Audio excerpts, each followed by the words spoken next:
Salim keluarga. Bang. Bro.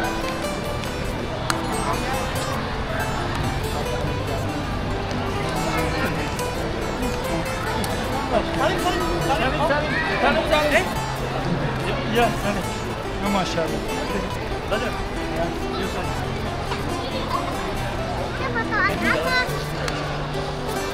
Apa aku coba?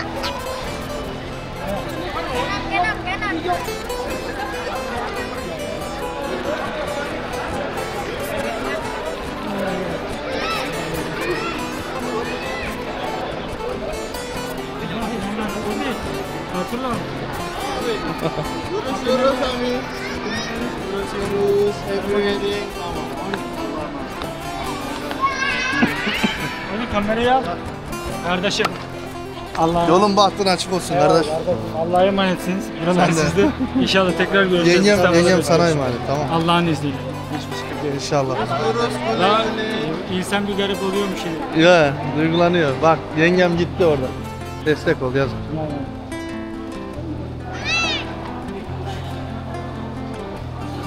Bu kata.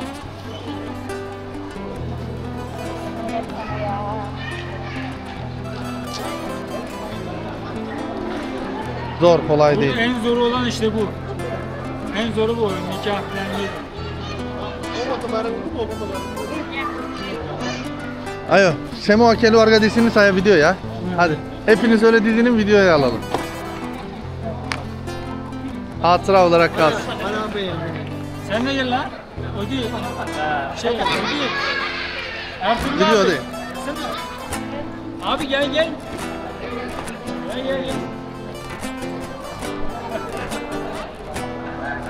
Oke, 1, 2, 3. Oke, lagi. 1, 2, 3. Dadah. Hadi Allah'a emanet. Hadi gidin. Fazla uzatmayın. Buradan çekilmekini yapacağım. Aynen. Bay bay hadi. Selamat ya. Tolong fokus suami. Oke, insyaallah semangat. İnşallah bahagia. Langsung saya tinggal di Turki. Di rumah kamu. Makasih Oke. ya, Bi. Hadi bismillah gidin. Odi, Ya, makasih banyak bagasinya ya. jangan sampai hilang ya. Ya. Ini jangan sampai hilang. Kirim Bagasi soalnya. pasaportları sen organize et. Hadi tut elinden yengemin git. Hadi yavrum. Makasih ya. Hadi gidin abi. Hadi Allah'a emanet. Abi, Hadi git. Yolun açık olsun kardeşim. Kardeşim inşallah görüşeceğiz. Hadi.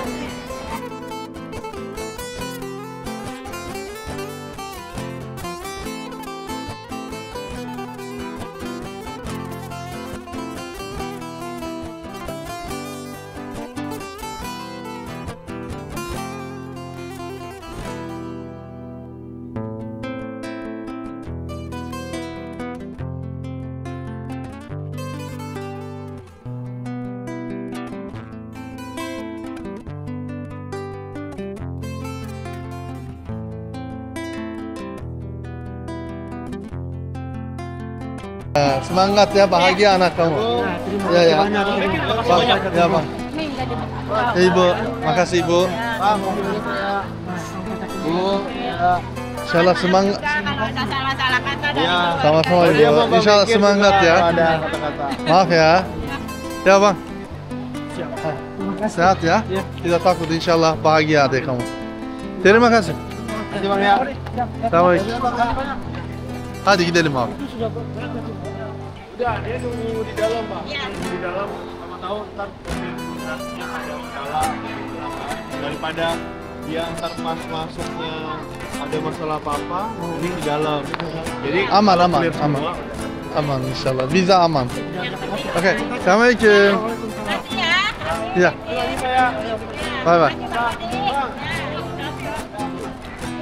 Hüseyin kardeşim. Hep beraber geliyorduk buraya. Yolcu ediyorduk Hüseyin'le abi. Şimdi Hüseyin'i yolcu ettik. Değişik oluyordu. Farklı oluyor diyor. Aynen. Bunu hep yaşıyoruz. Yolu bahtı açık olsun inşallah. Mutlu mesut olurlar. Bir oflu geldi gitti. Bu maceranın sonu. Aynen. İnşallah mutlu sonla devam ederler. Yolları bahtları açık olsun. Kendine iyi bak kardeşim. Yengeme de iyi bak. Önce Allah'a, sonra sizlere emanet. Cansınız. Serkom ha. Memleket kokusu var, gel. Ne yapıyorsun kardeşim? İyi, sağ ol. Sen ne yapıyorsun? İyi, çok şükür, iyi gördüm seni. İyiyim Her valla, şey yolunda. Süper, sıkıntı yok. Nasıl geçti yolculuğun? Ben Süper. alırım, hallederim ben. Gel. Süperdi. Sağlığın saatin. İyi Allah şükür. Röportajı sonra yapacağız. Tamam. Hoş geldin tekrardan. Eyvallah, hoş bulduk. Hadi bakalım. Selamünaleyküm efendim. Herkese merhaba. Endonezya, Java Adası, Jakarta şehrinden kucak dolu selamlar. Yanımda Serkan kardeşim, Ertuğrul abim. Hep beraber oturduk, sohbet, muhabbet ediyoruz. Tabii Serkan dün akşam geldi. Havalimanından aldık. Değerli bir dostum kendisi. Bayağı uzun zamandır da konuşuyoruz. Zaten buraya gelenlerle hep bayağı uzun süre konuşuyoruz, dertleşiyoruz. Şimdi röportaj yapacağız. İlk videosu, ilk vlogu. Onu tanıyalım.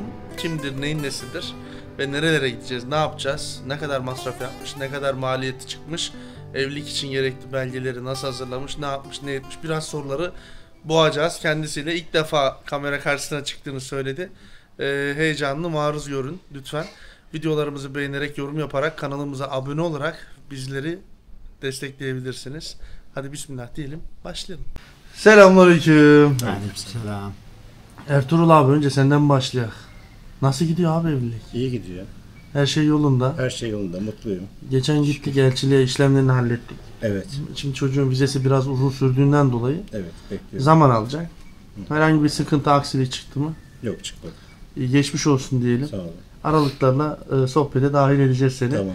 Tabii baş kahramanımız, Evet, aktör estağfurullah. Tekirdağlı Serko. Tekirdağlı Serkan kardeşim. Serkan, abi diyeyim Buyur çünkü abi. benden büyüksün. Kaç yaşındasın öncelikle? 45 yaşında. Benden 10 yaş büyük. Evet. Ama biz öyle bir samimiyet kurduk ki kanka, can, ciğer, dost. Evet. Yeri geliyor o bana abi diyor, yeri geliyor ben ona abi Evet diyorum. abi. Çünkü hani saygıda kusur Bu etmeyen saygı- bir saygı dostluğu ve meselesi. karakteri var. Evet. Birazcık kendinden bahseder misin? Serkan kimdir abi? Abi İstanbul doğumluyum. Hı hı. Ondan sonra anneyle babayla biraz ilgilendik. Üniversite mezunuyum. Kamu yönetimi. Kendi alanımda bir şeye girmedim. Taksicilik yapıyorum şu anda. Ondan sonra anneden babadan sonra işte onlara baktım. Anne baba rahmetli oldu. Onlar rahmetli oluyor. Mekanları cennet 3 olsun. seneye yakın oldu işte. Anneyi de son kaybettik. Şimdi tek kalıyorum. Tek başına kaldı. Tek kalıyorum. Tek yaşıyorum yalnız. Ondan sonra böyle biraz şey bir hayat yani.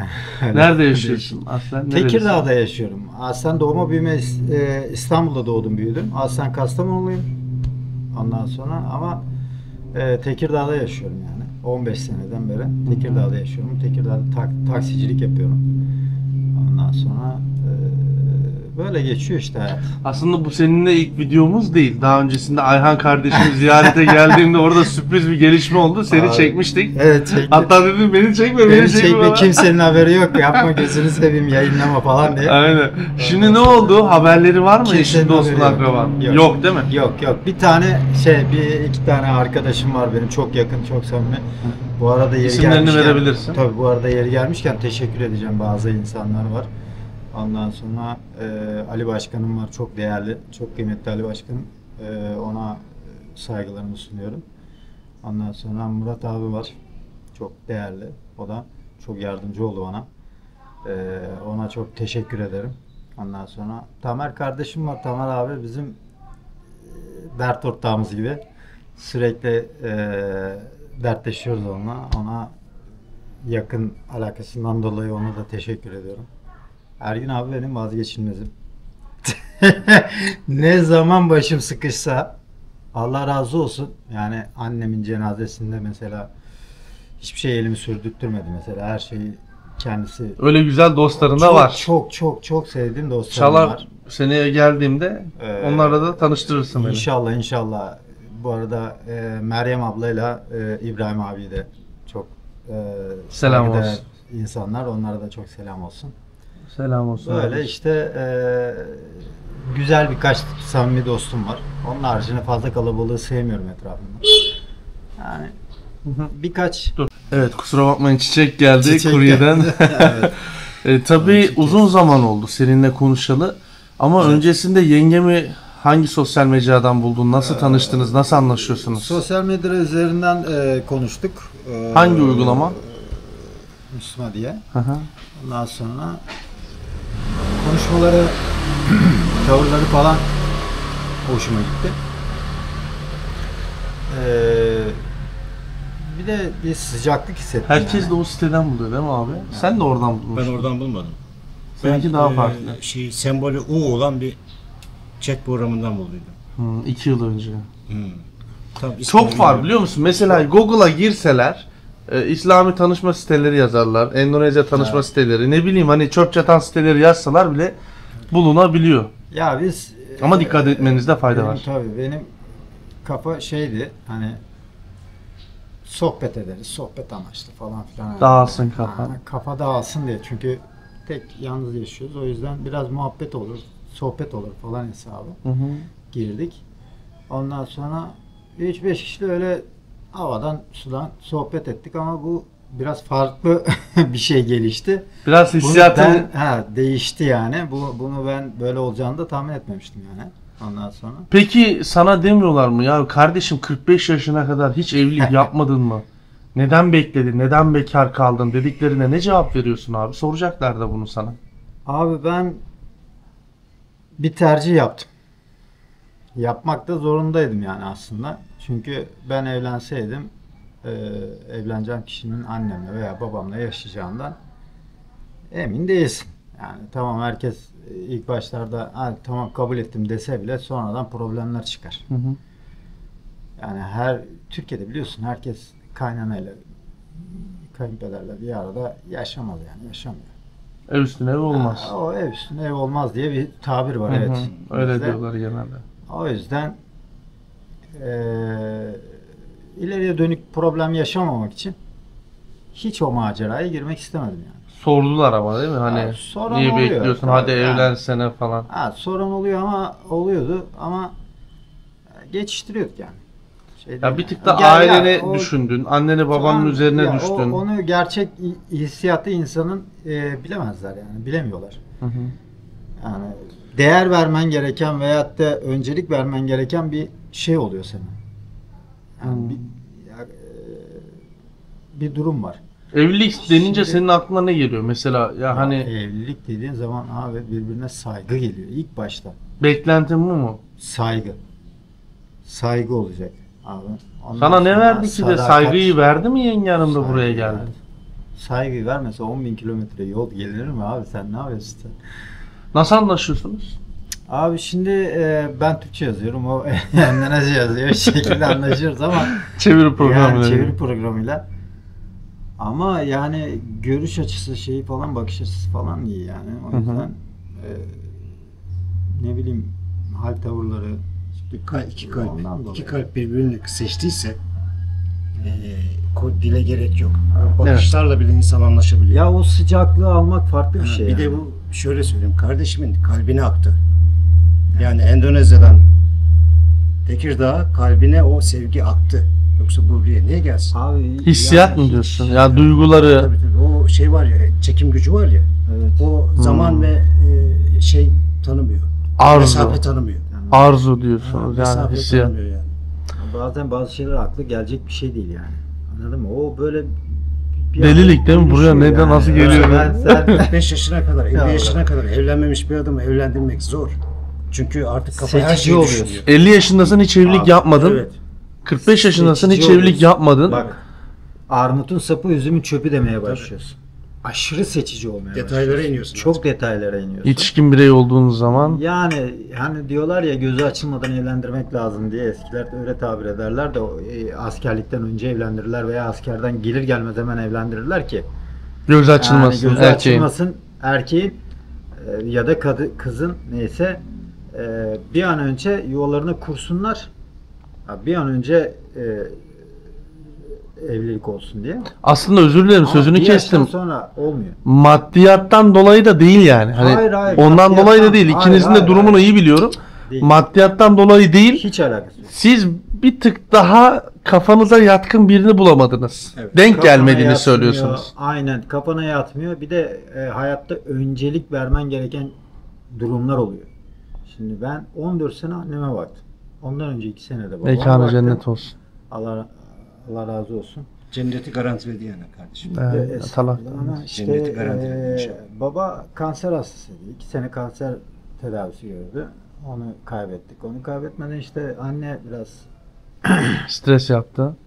rahatsızlandı. Aynı senin anan gibi aşık olmuş babasına. Hani dedi, anlat dedin ya arabada. Çok duygusal bir kardeşimiz. Eskilerin aşkı başka tabii. Tabii. Çok güzel bir şey anlattı Ertuğrul abi arabada da aklıma o geldi. Peki Endonezya. Daha öncesinde ismini bilmen, cismini Yok bilmen, be abi. nerede olduğunu bile tahmin etmez. Belki Asya ülkesi derdin. Bak ben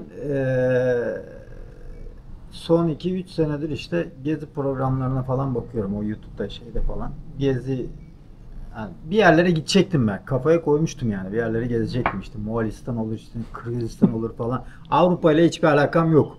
Hı hı. Yani Avrupa'yı istemiyorum yani. Gezmek, dolaşmak. Hiçbir merakım yok yani. Evet. Yani daha çok Doğu ülkelerine, Asya ülkelerine falan. Hani Japonya olur, Kore olur. Oralara derken bakındım. Sonra senin videolara denk geldim bir iki. Ne dedin abi? İlk gördüğümde doğru söyle. Ulan dedim ha, bu işte bir iş var ama dedim. Dur Şebeke bakayım ve falan. dolandırıcı mı? Ha, Herkes ondan öyle diyor ya. Hüseyin Aga. 2. Hüseyin 2 Var. al sana olay. Ertuğ baba. Bak şimdi izledim. Cık, Allah Allah diyorum ya. Ya nasıl oluyor falan. Neyse. Ama ara ara izledim seni yani. Ara ara izledim. Hı hı. Sürekli değil. Sonra işte dedim ya, bir program açalım bakalım. Arada vakit de geçsin. Evde tek başına Uygulamaya oturuyorsun. girdin. Ha, tek başına oturuyorsun. Canın sıkılıyor. Ondan sonra işte bir Kolombiyalı, bir bilmem neli falan çıkıyor karşına. Konuşuyorsun, kapatıyorsun. Neyse. Senin neydi abi? Taylandlı mıydı? Hong Konglu. Eğlence yani. Başka bir şey değil. Kafa dengi Ha, dağıtıyorsunuz. Ya kafa dağıtmak. Bir de size çok fazla ilgi gösteriyorlar değil mi? Hoşunuza Ya da gidiyor. gösterenler Bir de var. şu da var. Bizi Türk erkeklerine Güney Amerika'da ilgi gösteriyor. Tabii, Brezilya, tabii. Arjantin, Şili. Oralar çok şey. Oralarda Baba Acayip işin ya. kurdu nasıl konuşuyor Yok lan? ama abi oralar farklı gözle bakıyor ama. O direkt seni dolar işaretiyle görüyor. He. gözüne, tamam mı? Ondan sonra ya onu fark ediyorsun zaten abi. Onda bir şey yok yani. Ondan sonra sen de eğlencesine vuruyorsun işte. Yani muhabbet, sohbet, tamam, kapat. ya ilgi görmek güzel. Yani. Yani onun karşılığında böyle maddi anlamda seni görmüş olduğunu bildiğin halde onun o ilgisi, hele ki benim yaşlardaki kardeşim benden daha genç, 5 sene. Benim yaşlardaki bir insan için güzel, mutluluk verici bir şey, ilgi görmek. Ya. Sonra işte böyle bir mesajlaşma oldu aramızda. İlk yengemi gördün, sen mi yazdın o mu yazdı? Ben gördüm onu. Fotoğrafını. Ben dedim bir de Endonezya'dan bir yazalım bakalım ne çıkacak falan diye. Yazdık. Ondan sonra selam kelam derken abi ya baktım yok çok farklı yani. Ya, muhabbetler şeyler falan. İslami, ahlakı. Tabii. Ondan sonra yani direkt bariz ayrıldı yani. Ondan sonra bir hafta falan da aşağı yukarı bir hafta 10 gün kadar konuştuk o şekilde. Yazıştık yani. Hı hı. Sonra dedim WhatsApp'tan bir görüşelim. WhatsApp'tan gördüğüm anda zaten orada Tutuldu. olay koptu. Onda da olay koptu. Nasıl Bizde de oldu? olay Nasıl oldu? koptu. Anlat bakayım. Ya bir farklı Bir titreme, elektrik his- çarpılma falan oldu mu? Yani bir farklı bir his hissediyorsun yani. Ama Bir sıcaklık Karan- hissediyorsun be abi. Karanlık geceye güneş doğdu. Ha, bir farklılık Videonun hissediyorsun. başlığını attın Bahar abi. güneşi doğdu. Ferdi Tayfur. Bir farklılık hissediyorsun. Sonra ufak ufak ya işte mesajlar gelmeye başladı artık evrenden mi diyeyim nasıl diyeyim. Mesela konuşmaya başladıktan bir ay sonra dedim ben seninle evleneceğim dedim. Ben dedim bunun şeyi yok, kaçarı yok hiçbir şekilde. Ben dedim evleneceğim. Aa dedi benim de öyle bir niyetim var. Yapacağız. Hani evleneceğiz falan. Beğendi. Ondan sonra dedi Ben dedim işte şu nedenlerden dolayı sen dedi bir seccade almıştım dedi. Onun üzerine namaz kıldım dedi. Senin evleneceğimi dedi onun şeyinde gördüm dedi. Konuştuktan sonra uzunca süre konuşuyorlar. Abi. Onun lafını toparlayayım. Ben konuyu biliyorum. Yengemle de biz konuştuk. Neye yaptığını? İstihare. İstihare namazına İstihare. durmuş. Tabii. Ondan sonra işte bu namazdan sonra bunu rüyasında görüyor Evet. kardeşimi. Ondan sonra ne olursa olsun kim ne derse desin evin zaten tek kızı. Onu anlatacağım. Neler oldu, neler yaşadık Evet, hep beraber. çok Çok uzun hatıralarımız var. Benim 8 ayda ömrüme 10 sene aldın. Sen 20 zaten. Sen de ayrı. Toplam 20 senemi götürdünüz ikiniz. Ondan sonra yani çok enteresan bir ilişkiniz var. Ama çok güzel bir kalbi güzel bir kardeşim. İnanılmaz iyi insanlar. Olayı anlatacağım. Sen bitirdikten sonra ben devam edeceğim. Çok şey yani ömrümüzü aldınız falan diyorsun ama çok tutku olduğu için işin içinde biraz fazla da şey oluyor yani. Sen Ne oldu? anlıyorsun işte. Ne oldu anlat ne oldu? Her şey üstü kapalı konuşmak olmaz. Ya Serkan Bey. Boş ver onu geçelim. üstüne. Sonrasında birbirinizle evlilik kararı aldınız. Sonra benimle nasıl iletişime geçtin? Nasıl Sonra tanıdın beni? Abi videolar aklıma geldi dedim kesin dedim. Abi bununla gitmem lazım yani. Başka bir şey olmaz yani. Başka bir şekilde olmaz. Huyunu suyunu bilmiyorsun oranın, adetini bilmiyorsun. Hiç yurt dışına çıkmamışsın. Nasıl olacak, nasıl gidecek? Ondan sonra direkt iletişime geçmek için videolardan Ayhan abiye ya abi dedi Buradan yani kusura Ayhan'ıma bakma. selam olsun Ayhan kardeşime. kardeşime. Can kardeşim, can Evet. dostum. Her sene gittiğinde ziyaretinde ederim. Kendisini de Evet. çok severim. Onun vasıtasıyla Evet. Serkan kardeşimi tanıdım. Ayhan O kardeşimin sene dedi. videosuna denk geldim. Hı hı. Bir baktım. Tekirdağ'da bizim orada. Bizim çocuk. Dedim kardeş. Ne yaptın be ya? Bunun yanına gitmek lazım. Nereden Sonra- buldun onu sen? Aga sağlam taş diye yazıyor şeyde. Tamam söylüyor. sağlam taş da koca merkez. Abi bir gittim bak Allah işte bak nasıl yardımcı oldu bak. Bak olaya bak. Bir abi. gittim. Nasip. Bak bir gittim. Nerede baba? Abi bakkalın önünde durdum. Tamam mı? Market ya koskoca şey sağlam taşın Kocaman içinde. ya. Bak sağlam taşın içinde marketin 100 önünde binlik durdum. nüfus. Markete sordum. Dedi ya benim yeğenim dedi. Allah Dedim abi nasıl iletişime geçeriz falan filan hemen aradı. İşteymiş o da. İş çıkışına denk getirdik. Beklemiş Bekledim ben orada. onu. Tabii bekledim ben onu. Şimdi iş zamanı olmaz. Rahatsız etmek olmaz. İş çıkışına denk getirdik. İş çıkışında konuştum dedim böyle. Ben dedim Bekir'e ulaşamam Bekir'e lazım. ulaşmam lazım. Bana yol göster. Bana dedim yol gösterecek. Sen dedim iletişime geçeceksin. Sen dedim iletişime geçmişsin daha önce. Hemen dedi hallederiz dedi. Sen O benim dostum demiştin O ha. benim arkadaşım dostum. Tamam. Beni kırmaz dedi. Yanımdan ayrıldı. 5 dakika sonra Bekir aradı. Ben de yola çıkacağım. Bastım. Tam marşa bastım. Ondan sonra Bekir aradı. Tak kapattım. Beni Kapattım. Ayhan aradı. Nerede? Dedi Ha. ki kardeşim böyle bir durum var. Benim toprağım dedi. Kalbi güzel bir kardeşimiz. Ona yardımcı ol dedi sana zahmet. Tanıyor musun? Tanıyorum ben dedi. Benim lafımı çiğneme. Harbi sen Ben de insan tiryakisiyim dedi. Şimdi de yeni bir dükkan açmış. Market açmış. Hayırlı olsun Allah bu işini arada. gücünü rast getirsin kardeşime. Evet. Sonrasında benimle iletişime geçti. Ben aradım ondan sonra. Selamünaleyküm abi dedim. Aleykümselam. Buyurun sizi dinliyorum dedim. Dedi ki böyle bir durum var. İzah etti. Sonra dedim ki tamam müsait bir zamanda dedim. Yenge hanım sen ben üçlü bir konferans yapalım. Yaptık. Çok naif bir ses. Hanımcık. Sonra dedim ki annenin babanın rızası var mı? Hayır dedi. Daha onlara söylemedim bile dedi. O zaman dedim senin rızan var mı? Sen istiyor musun? Evet ben istiyorum. Şöyle yapacağız dedim. Serkan dedim annem baban ben dedi yetimim. Benim kimsem yok kardeşim. Anam da öldü babam da öldü. Kimsem yok dedi. Bana dedi bir kardeşlik yap dedi. Böyle sonsuza kadar kardeş kalak dedi. Ahirete kadar. Tamam dedim. Ben elimden gelen desteği yapacağım. Bütçeni de hazırla kardeşim dedim. Kızdan da dedim oturak konuşalım hep beraber. 1 oldu, 2 oldu, 3 oldu. 4. gün neyse annesiyle konuştum. Anacığım böyle bir durum var. Benim adım Bekir Önal. Kızım dedi YouTube kanalını göster dedi.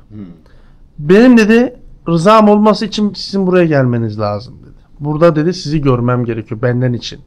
Önce bunu bir kere gel görelim dediler. Ben dedim ki çok maliyetli olur. Eğer işin içerisine beni sokarsanız dedim gerek yok 2 kere gelmesine. Ben araştırırım rahat olun dedim. O zaman dedi sen gel dedi. Babasıyla dedi ailelerle sen konuş dedi. Ondan sonra kulakları çınlasın Doğan kardeşim. Onun düğününü yapıyoruz. Doğan'a dedim ki Doğan dedim bir gün böyle boştayız düğün arifesinde. 450-500 kilometre Palembang'a uzaklıkta bir yer. Dedim ki gel kardeşim dedim gidek dedim. Abi gidek dedi. Bana eşlik eder misin dedim. Beraber dağlara gideceğiz. Gidek abi dedim. Kırsal bir bölge oradan kırsal ormanlardan geçtikten sonra küçük bir kasaba 100 binlik nüfusu var. Ondan sonra dedim tamam kardeşim bastık gittik abi. Akşam namazına yetiştik. Sofralar kurulmuş. Kolu komşu kalabalık ana baba günü. Millet Sizin gideceğinizden haberleri var. haberleri var. Ben Haber bacıma dedim ki orada kız, eş adayına dedim ki bak böyle böyle bacım ben geliyorum dedim. Benim de kafamda deli sorular. Bunlar birbirlerini hani bizim orada şey derler özür dilerim ama deli dana gibi yiyorlar. Hep kavga, hep gürültü aylarca. Ben de yıldım artık. Bu ona yanlış mesaj yazıyor. İşte o ona küsüyor. Bu buna diyor ki ben bitirdim artık gelmiyorum. İstemiyorum. İnişli Gece- çıkışta. Kahve Gece saat 3. Gece saat bilmem kaç benim haberim yok ya benim orada. Kafa gitmiş bunun. Yakın ya saat. Ondan sonra telefon açtım dedim tamam dedim bitti dedim her şeyi kapattık dedim. Ne oluyor ya, Kapat ne oluyor telefonu dedim. dedim tamam mı? Ondan sonra hakkında helal et dedim buna kapat dedim telefonu. Sonra ben Bu diyor ne yapıyorsun sen diyor. ne yapıyorsun ya? Ne yapıyorsun dedim. Dur dedim çocukların yanında yatıyorum dedim. Uyku sersemiyim. Yani, Kalktım. Bir dedim sen kendine gel dedim. Ne oldu dedi. Gidiyorsun dedim. Hemen dedim bak gecenin yarısı beni 3'te uyandırdın dedim. Bak sana çok emek verdim birader dedim. Parası pulu umurumda değil dedim. Mevzu bahis o değil. Yakarsın biletlerini dedim. O da senin bileceğin iş. yakacağım Ben dedim zaten sadece her şunu şeyi. söylüyorum dedim. Ben kızı göreceğim. Gördükten sonra kararı ben vereceğim. Gittim gördüm her şey yolunda. Serkan'ı da orada aradım. Geleceksin dedim. Yüzü burada. Sana aynı sana söyledim. Ne dedim? Geleceksin. Kızla evleneceksin. Ondan sonra süt gibiler şimdi. Çikolata süt, bitter çikolatalı gibiler. Birbirlerinden maşallahlar var. İyiler. Dil de bilmiyorlar. Anlaşamıyorlar dil konusunda. Google çevir üzerinden. Ama kör kütük aşık birbirlerine. Bir yıl olacak hemen hemen değil mi kanka? Yaklaşık evet. Yani hani bu süre zarfında ya nasıl anlaşıyorlar? Bunlar cahil, aptal diyenler oluyor. Çok fazla yorum geliyor çünkü. Şunu demek istiyorum. Bağımlılık, hissiyat, aynı kafadan olma, düşüncelerin farklılıkları da olabilir. Farklı düşünceye de sahip olabilirsiniz ama dil gerçekten de çok önemli. Anlaşmazlıklar oluyor, problemler yaşanıyor. Ama bu başlarda oluyor. İlk bir seneyi atlattıktan sonra zaten siz proya geçiyorsunuz. Yani gözlerinizle anlaşabiliyorsunuz Evet. artık. Tabii, anlaşılıyor. İlk dönemler benim var ya mahvetti bu. Ben açık konuşayım Serkan kardeşim var ya geceleri arıyordu beni ben bitirdim. Yok ya dur ne oldu? İşte bana kızıyor. Niye kızıyor? Bir baktım kıza yanlışlıkla küfür etmiş. Yanlış mesaj atmışız. Var Google'da Yani. var öyle şeyler. Küfür etmiş. Küfür Biz etmişsin kıza. acayip farklı bir şey yazdık.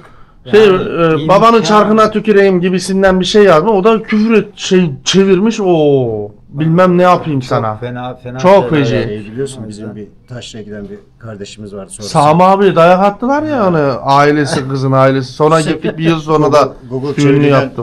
çeviriden Google kaynaklı. Yalın ayak kaçtı Abi yalın ayak. o işte o Google çeviri berbat mahvediyor Ya. insanı. Ya onun için şunu demek istiyorum. Sonrasında Doğan'la beraber gittik. Efendim anne baba hepsi orada. Mükemmel sofralar kurulmuş. Orada Serkan'ımı aradım. Dedim ki kardeşim böyle böyle herhangi bir problem yok. Her şey yolunda. Ye oğlum ye. Kaynanası. Mükemmel bir kadın. Büyük Kayınbabası çok efendi okumuşlar. baskın karakter kaynanası. Kayınçoları hepsi memur. Biri jandarma, biri işte polis, diğerleri memur. Tek kız. Tek kızı Serko alıyor. Bir tane başka yok. İnşallah Allah tamamını versin. Normalde ben diyor, bak anası ben diyor asla diyor kızımı yurt dışına vermem diyor. Serkan orada bir laf dedi. Bu lafın üstüne. Benim dedi, doğruysa doğru de kardeşim. Anam yok, babam yok. Ben yetimim dedi. Kimsem yok benim. Aa bak, evimde taksim var dedi. Aa, evlerim var benim. Kimseye muhtaçlığım da yok dedi. Ana dersen dedi, bana analık babalık yapacaksanız dedi, ben orada da yaşarım dedi. Bunu deyince kaynanası, kayınbabası yumuşadı. Bizim dedi 3 tane oğlumuz var dedi. Bir tane de sen olursun 4 dedi. Hiç sıkma canına dedi. Onu deyince yengem ayağa kalktı. Alkış çalıyor, cibicik çalıyor derler Yozgat'ta. Sevinçten. Anasının onayını aldık orada. Doğan da diyor ki, ama ne güzel ya. İşte abi baksana ne kadar sıcak davranıyorlar. Gerçekten de sıcak davranıyorlar. Aynı Maya yengemin akrabaları gibi. Hani bazı bölgelere gittiğimde gerçekten zevk alıyorum. şöyle Çok iyi söyleyeyim. insanlar da var. Sevgili Bekir, kendine de buradan bir pay çıkar. En soğuk ortamı ısıtan bir adamsın. Böyle bir yaşam, ateş gibi giriyorsun içine. Orada abi. Abi orada o çok şey yaşıyoruz da aynen. Suratı asık insanların bile böyle bir anda o suratı, o gülümseme moduna geçiyor yani. O da Sonrasında sende bir Allah vergisi bir yetenek. abi işte Bir zamanla parantez ben açayım, yaşayan biri olarak bir parantez açayım yani. O gece zaten o bir konuşma geçti. Ben dedim söylediklerimi çevir hesabı. O çeviride bayağı bir ortalık duygusal oldu. O dedi yeter bu kadar duygusallık diye bu başladı oradan espri orada Tabii. ortalığı bir şey yaptı yani. ben Neşelendirdi. ben diyorum buna, o yazıyor ya. Diyorum ki kapatma telefonu. Ne yapayım, ne yazayım diyor. Hayatımda gördüğüm en güzel gözler senin. Ha. Tak yazdım mı gönderdim. Ondan sonra başka? Seni her şeyden çok seviyorum. Abartmayacaksın. Naif sözler söyleyeceksin. Ondan sonra küsmüş tabii. Küsmüş kız. Nasıl barışacağım diyor. Ben anlamam ki diyor. Böyle şeylerde duygusal değilim ki diyor. Tamam dedim. Bak 3-4 kelime söyleyeceğim. Hemen sana dedim aşkım diyerek ağlayacak dedim. Ondan sonra ağlamaya başlamış. Bu da ağladı. O da ağlamış. Kapatın dedi, utanmazlar. Ben dedim yatacağım, beni gece gece niye arıyorsunuz dedim. Abi her hafta aranır mı? Her gece problem. Her gece uyumuyorlar. Biz zaten problem olduğunda arıyoruz. Yoksa gerek yok. Ben vazgeçtim. Ben vazgeçtim dediğim zaman arıyorum. Yoksa yok ya. Ya bak gördün mü ne kadar mert adam.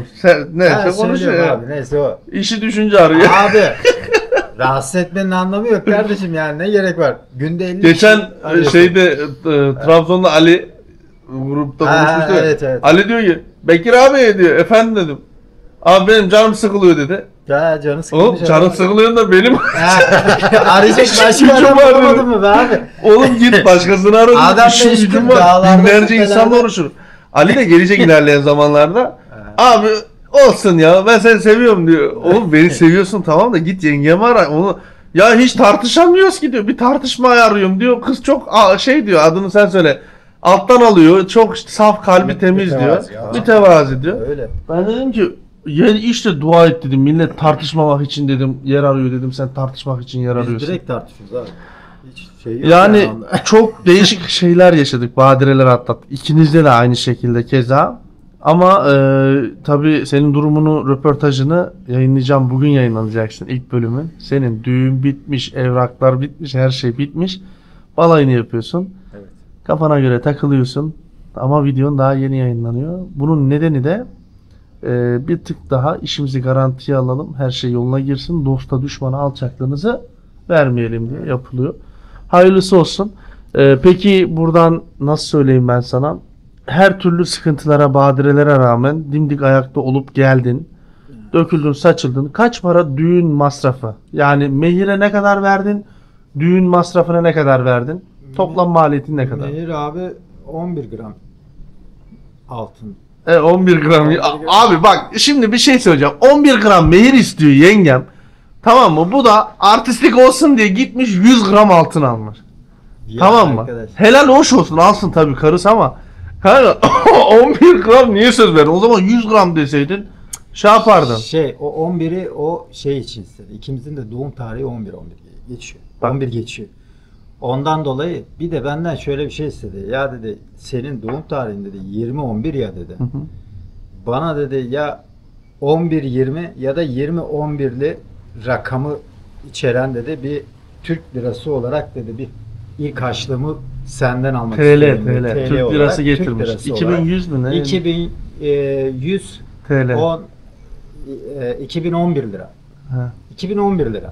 Dedim ya 1 lira metal fark etmez diyor. Onun öyle bir şeyi yok diyor. Sadece Değişik maddi adetleri olarak var demek ki. değil şeylerin. diyor. Manevi olarak keseye koyacak hatıra işte. ha, Hiçbir manevi şey olarak yani. bir şeyi kalsın hani.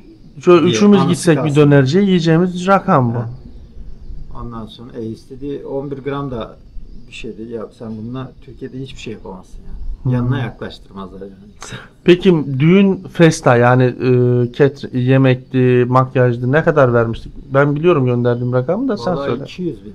200 bin TL gönderdik. Toplam maliyetin uçak bileti, düğünü vesairesi 15 bin Aşağı yukarı doları buldu mu? 20 bin euro civarına denk. 20 bini buldu. Ha, Toplam, altınları komplesi- altınları aynen. Komplesi 20 bin euro. Altın sen çok alırsan olacağı o. Yani ben de mi? Şimdi ondan sonra Bekir Abi, diyorlar bak. ya niye yüksek rakamlar? Ama Ya bak. kardeşim bu adam almış 100 gram altın. Ediyor Ama sana bak. 400 bin lira. Abi öyle bir şey ki bak şimdi ben ona giriyorum kuyumcuya fotoğraf çekiyorum gönderiyorum özellikle hani böyle hasat bilezik bilmem ne falan filan hani onları gösteriyorum ya işte Türkiye'de yani onlar olmadan düğün olmuyor ya Hı hı. işte kolyeler gerdanlıklar bilmem neler falan abi tutuyor 2 gramlık incecik şeyi söylüyor bana bunu al ya diyorum 11 gramdı diyorum ya o fark etmez diyor 11 gram yerine bunu al bana diyor mehir olarak diyor. Hı hı. Ya bakıyorum her seferinde en incesini, en böyle hani zarfini şeyini seçmeye çalışıyor. Hani herhalde yük olmamak istiyor Evet. bir şey. Şey Feda yapıyor. olsun. Ondan sonra o Alttan öyle alıyor yapınca reis. bak o öyle yapınca Haberi yok ama o kadar altın aldığını. Bak- Yengeme. şimdi o öyle yapınca bu sefer ben kötü hissediyorum ya olmaz diyorum yani fazlası olması lazım yani. Tamam Bir mı? de şey dedi ya bana gelirken Bekir dedi ben dedi bir kere evleniyorum. Evet. Feda olsun. Eşim de ilk defa evleniyor dedi. Yani Tabii. şey de senin hanım da ilk defa Ha, evleniyor. o da, evet. Sen ya kaç yaşındasın o kaç yaşında? Onun bilgisini verelim ilk başta. Ben 45, o 32 yaşında. Onun için de biraz zor oldu zaten. Yengeme de çok soruyorlar abi. Sorarlar büyük ihtimalle. Yaşı küçük mü diye. Yaş kaç yengeme? 35, Senin yaşın kaç? 50. Yaş aralıkları sizin için sıkıntı oluyor mu? Sordunuz mu eş adaylarınıza? Ya eşlerinize? eş adayla ilgili bir sıkıntı yok da annesiyle bir şeyimiz oldu yani. yaş Evet haberim var aralığımız oğlum. Ondan sonra ama Onu ben çözdüm aşıldı, zaten. Evet o aşıldı. Onu Onda ben bir çözdüm. şey yok yani. Onda bir Onun sıkıntı yok. nedeni de şuydu. Dedi Bir ki de benim bekar olduğuma inanmadılar. inanmadılar. Ha, İnanmadılar. onu anlatalım kanka ya. Abi bak 40 Baba 45 Interpol'dan yaşında arama dediler, bile şey yapmışlar. imkanı Adamasını yok. kontrol Bak, etmişler. İmkanı yok dediler. 45 yaşında bekar olamaz dediler Çünkü yani. bu ülkenin şartlarına göre imkansız ama Ha. Türkiye şartlarına göre artık normal. İmkansız diye benden aile dökümünü Aynı istediler, senin gibi biliyor bilmem musun? ne. Sen de anneci, o da anneci. Yani annene bakıyorsun. Bir Annesine bakarken Evet, uzun kardeşimle yıllar bir ortak paydalarımız bayağı var yani. ikiniz taksicisiniz. Evet. Kadere bakar mısınız? Bayağı bir denk düştük yani. Bayağı denk düştük. evet. İstanbullusunuz. Büyük ihtimal biz kendisiyle de bir sohbet etmedik ama kafa yapımız da aynı yani. Ben ondan dolayı birbirinize Öyledir. yakın getirdim zaten. Öyledir. Yıllar önce ayarladım hepsini. Plan program Buraya- Bekir Önal. Sen yaparsın. Yaparım. Ha, Allah Google'a izniyle. Endonezya yaz, Bekir Önal çıkıyor. Aynen öyle. Peki hani buradan başka anlatmak istediğim bir şey var mı? Çünkü bunlar çoluğuna çocuğuna hatıra kalacak bu video. Öncelikle videonun çekilmesine zaten izin veriyorsun her türlü. İzin veriyorum. Vermem diyersen ilk başlarda yakarım zaten ulan. ilk başlarda şey yapmamıştım yani sıcak bakmıyordum çünkü fotoğraf dahi çekinmem ben. Biliyorum. Yani beni bilen biliyor zaten. Fotoğraf çekinmek bile istemem yani. Sevmiyorum çok şeyleri. Bir de kendimi böyle hani Anlatmayı sevmem. anlatmayı sevmiyorum. Çok fazla ortalığa saçmak istemiyorum bazı şeyleri. Yani gerek yok. Kem gözlü insanlar var, kem sözlü insanlar var. Ondan dolayı. Onun için şunu söyleyeceğim sana. Aynı Ertuğrul abimde olduğu gibi onun da bazı özel durumları var. Senin de aynı şekilde. Kim ne derse desin düğününüz ve işlemleriniz bittikten sonra videonuz yayınlanıyor. Evet. Bu bir tık da olsa sizi rahatlatmıştır. Evet, Neden evet. derseniz nazara da gelirsiniz. Tabii Ha, insanoğlu Ben öyle şeylere zaten inanıyorum da. var abi nazar haktır. Ondan dolayı kimseye de haber Şey var, bir vermiyorum. de kötü yoruma hiç kulak asmayacaksın. Evet. Alan razı, veren razı. Ya abi ben Yani hayatı Allah'ın böyle... izni peygamberin kavliyle Tabii. gidip inşallah yengeyi alacaksın. Eş yapacaksın kendine. İnşallah abi. Ama o bilgisayarda işte boş duran adamlar var. Ha, onlar İşi gücü negatif enerji vermek olan adamlar var. Evet. İşi gücü negatif. Kışkırtma. Tamam mı? Güneşe bile mesela şey yapsa gücü yetse Pompalıyla güneş, ateş eder. güneş kara der yani. O yüzden onlara hiç takıntı Abi onlardan vermeyeceksin. çevremizde de çok var da o yüzden ben insanlardan Adana'da da- mıydı lan? Güneşe ateş etmiş. Güneşe ateş etmişti sıcaklardan dolayı.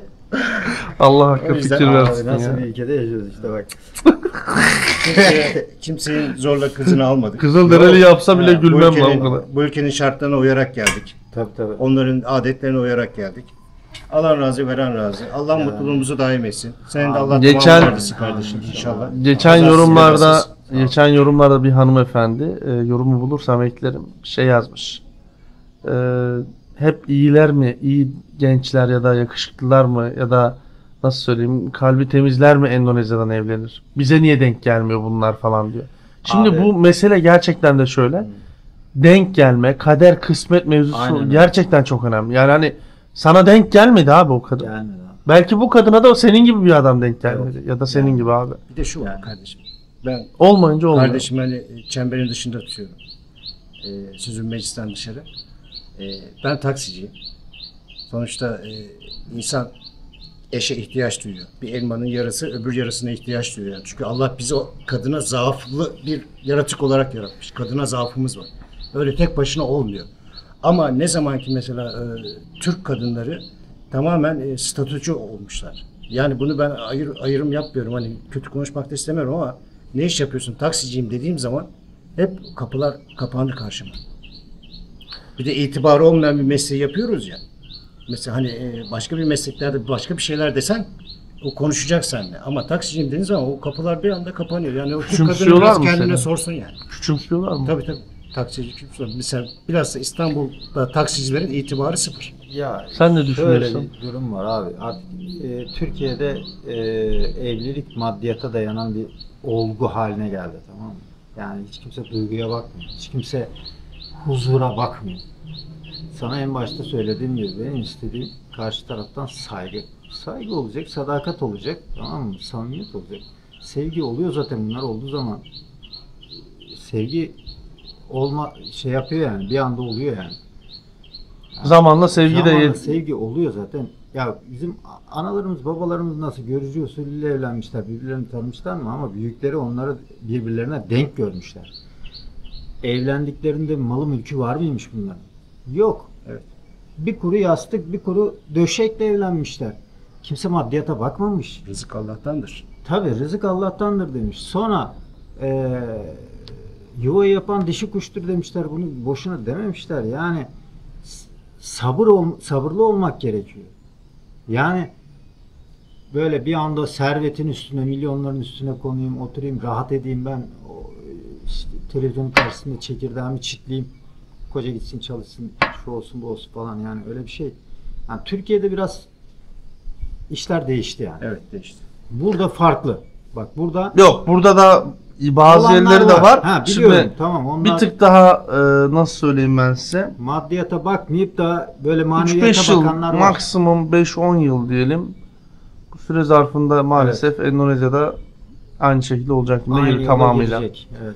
Şimdi genelleme yapmayalım. Hepimizin bacısı, anası, Evet. kardeşi var. Ya, Siz tabii canım. sözümüz meclisten dışarı Hayır, dediniz. Tabii. Şimdi şunu Evet. söylemek istiyorum. Her yerde şimdi geçenlerde röportajda bir kadın şey diyor. İşte ne kadar maaşı olan bir adamla evlenirsin? Asgari ücretle çalışan bir adamla evlenir misin? Bu soru soruluyor. Çok enteresan cevaplar var ya. Yani üzülüyorum gerçekten İşte de. yani o Hani bazıları evlenirim diyor, onu da yalandan söylüyor. Çünkü kamera karşısında ne diyecek yani hani. Ama ciddiyete vurduğun zaman evlenmez. işte. Evlenmez yani, biliyor sıkıntı yaşayacağını. Onun için de çok önemli. Tabii erkeğin bu kadar geç yaşa kadar beklemesi, benim tahminimce söylüyorum, bir tık daha birikim yapıp bak bir şeyler yapmışsınız, kendinizi çevirmişsiniz, yetişkin birey haline gelmişsiniz, ağırbaşlı olmuşsunuz, evinizde, o arabanızda vesaireniz hepsini tamamlamışsınız. Ama ömrünüz gitmiş. Şimdi bu yaştan sonra baba olacaksınız. Belki bir çocuk, maksimum 2 çocuk düşünebiliyorsunuz. Yani sizin söylediğinizi sizi iyi tanıdığımdan dolayı söylüyorum. Ama 20'li yaşlarda evlenseydiniz, evin yok, araban yok, devamlı kavga, stres, gürültü, çünkü bir geçimsizlik olacağını düşündüğünüzden dolayı parantez içerisinde bu evlilikleri gerçekleştirmediniz ya da bir parantez daha açalım, beğenilmediniz mesleğinizden dolayı, Ertuğrul abinin dediği, ya da ailevi şartlardan kaynakla senin dediğin gibi Feragat annene etmek baktın, bazı şeyleri fedakarlık yapmadan kazanamazsın. Sen annenin hayır duasını aldın.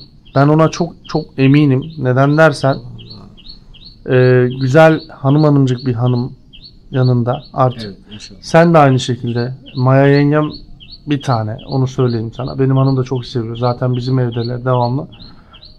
İnşallah mutlu olacaksınız. Ben devamlı diyorum. Bir Hüseyin kardeşimiz vardı. O işte Beytullah'tı. Onların hanımları.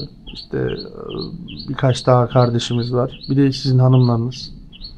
Çok efendi. Şerefli, namuslu. Sizin beklediğiniz neden de şu. Bu zamana kadar beklemenizin nedeni şu. Videoda da anlattınız zaten. Nasip değilmiş. Mevzu bu. Başka bir şey değil. Yani şu mazeretti, bu mazeretti, yok şu Türk kadını bunu bana yaptı, yok İtalyanı şunu bana yaptı falan. Bunların hepsi mazeret. Nasip olmamış. Kaderinizin yazgısı bugüne denk gelmiş. Buraya gelecekmişsiniz. Evet. Zor oldu zaten ikinizin de evliliği. İkinizi de ikna eden benim. Bunu da söyleyeyim size. Yani hani yüzünüze de söylüyorum. İkiniz de iptal ettiniz. Ben gelmiyorum dedin sen Ertuğrul abi. Bıraksak mı? Yeter artık dedin. Evet. Sen de aynı şekilde. Evet. Git kalk 2 rekat namaz kıl dedim sana. Evet. Kendine gel dedim. Böyle bir şey olamaz. Hani adınız çıkmış, kadının adını çıkarmışsın Evet. orada. Bir ton aile duymuş. Sana da aynı şekilde söyledim. Bizi zorlayan belgeler oldu. İşte diyorum ya, Belgeler bizi hepinizin bıktırdı yani. hepinizin bir sıkıntısı çıktı. Senin belgeler, evrak dokümanlar beni bitirdi. Senin yine aynı şekilde keza yaş sorunu oldu. İşte adını sen söyle. İnanmadılar evli olduğuna. İnanmadılar. Annesini ikna edene kadar çok perişan oldu, kaynanası. Bir de ailede polis jandarma varsa Çok güçlü bir aile ama İlker ekonomik Koydan falan yönden. da sormuşlardır seni. Araştırmışlar bayağı. Ama şimdi bir arıyoruz, abo çırpınıyorlar. Gelsene oğlum, beni de çok seviyor. Evet, evet. Ondan sonra Bekir gel diyor, et pişireceğim diyor. Gel dedim, ana geliyoruz vallahi dedim, Serko'yla beraber geliyoruz dedim. Buna Serko diyorlar. Serkan'ın adını Serko koymuşlar. Kanka bir de yemekleri ön yargısız ye yani. O tadına bak. Vallahi bir yemeklerin. tatlarına Ben bakacağız yemem artık. falan deme. O ön yargı. Vallahi yemek. yenge dün akşam bir çorba yapmış. Hani gerçekten lezzetliydi yani. Afiyet Çok- olsun çok kardeş. lezzetliydi yani. Türkiye tabii yenge Türkiye'den dolayı %50 bizden Türk. artık yani. O 10 Yani yılı Türk geçmiş. kardeşim. geçen Tabii oldu. canım, yok o ayrı ama He. buranın yemeği ya, o yüzden onu söylemek için söyledim. Ama güzel İnşallah yani, lezzetliydi inşallah yani. geldiğimizde beraber yine toplanırız. Biz de bir yemek yeriz yine. İnşallah. Sen de Bugün yola Türkiye'ye çıkıyoruz. geldiğinde bizi bekleriz yani. Tabii geleceğiz. Ha. Tabii. Şimdi yola çıkıyoruz. Nereye gidiyoruz? Palembang'a gidiyoruz. Palembang'a değil. Şimdi Palembang'a gidiyoruz diyoruz ama biz Palembang'a gitmiyoruz abi. Palembang'a Dağlık yerlere. 400 kilometre, Eyvah. 450 kilometre uzaklıkta bir yer. Aslında dümdüz Palembang'a gidiyoruz. Sonra oraya yaklaşmadan, şehrin içine girmeden tekrar bir sola sapıp Muhare inim. basıp gidiyoruz. Bayağı, Yok. bayağı. Bandung değil ha. Bandung burada ya. Toplam bizim gemiyle beraber 15-16 saatlik bir yolculuğumuz var. Allah hayırlısını eylesin. Evet, tamam. İnşallah kazasız Yani belasız. 8 dağdan saat- yola çıktın. Abi 12 Bağdat'a gidiyorsun gibi bir durum Vallahi var öyle bir yani. şey yok. Bak 12 Ama saat yollar geçtik, kötü geldik. abi. Palembang'a tamam basarız da oradan 400 kilometreyi biz 6-7 saatte anca gideriz. Diyorum Yol ya, kötü. 15-16 saate. Abi 24 saat yol gidiyorum. Bak 12 saat Türkiye'den buraya geldim. Tamam mı? 12 saatte buradan oraya gidiyorum. 24 saat tam yol gidiyorum. Bak görüyorsun. Millet diyecek değer mi kardeşim, ne Değer mi? yapıyorsun? Evet, evet. Göreceğiz bakalım. Hadi Diyor mu, bakalım. değmiyor mu? Bu videonun başlığı ne olsun? Vallahi onu sen. İçinden geçen bir şey olsun. Hani Bekir ben şunu söyle daha iyi dediğim bir şey var mı? Sen ne düşünüyorsun? Bir şey demiştim videoda. Bağımlılık. Bağımlılık senin abi, o sana bağımlılık da. Bağımlı- Kuş bağımlı. resmine bakarak diyor. Konuştum. Profil resmi kuş resmiymiş, hiç görüntü Kedi, aramamış. Kedi miydi? Kedi, profilde kedi var. Ee, Biz kediyle konuşuyorum yani. tutmuş Allah. bize dur. Kalbim akıyor yani. Abi getirdi baklavayı, anlatalım mı? Eyvah abi ya. Ne? Bülbül yuvası getirdi. İçindeki bütün fıstıkları yemiş. Boş kolayını getirmiş. Abi o bavul ne hale gelmiş ya, ben öyle bir şey görmedim ya. Evet. Abi nereye attılar, nasıl yaptılar o arkadaş ya. Cerrah uzmanlığında hepsine tekrar eski haline getirdi. Bülbül yuvalarında bülbül kalmamış. Diyeyim sana, hepsinin içi boşalmış. Söylemek istediğim bir şey var mı? Fazla uzatmayalım videoyu, röportajı. Vallahi tüm sevenlere saygılar, sevgiler sunuyorum. Eyvallah cansın. Abi Yolunuz açık olsun. Kazasız belasız inşallah. görüşmek üzere abi. Kendine Allah'a iyi bak. emanet Her şey yolunda. Tatilin keyfini çıkar. Ye iç yat. Bir sıkıntın olursa zaten her zaman yanındayız biliyorsun. Bir telefon uzağındayız. Uzunca bir süre yine beraberiz. Maalesef çocuğun videosu uzun sürüyor çünkü. Hayırlısı olsun. Dualarınıza ihtiyacımız var. Yeni bir serüven başlasın diyelim. Sizlerden destek bekliyoruz. Ricalarımız da var. Kanalımız büyüyor. 100.000'e doğru, 100.000 takipçiye doğru ilerliyoruz. Sizlerin destekleriyle daha da iyi olacak. İnşallah diyelim. Güzel bir kalp buluşması, gönül dostlarıyla beraber yola çıkacağız. Hayırlısı bakalım. Serkan kardeşimle beraber Bismillah diyeceğiz. Palembang, oradan da 300, 400, 500 ne kadar kilometreyse basıp gideceğiz. Hayırlısı diyelim. Dualarınızı eksik etmeyin. Kendinize çok iyi bakın. Haritada gösteririm ben zaten nereye gittiğimizi. Hoşça kalın. Sampai jumpa.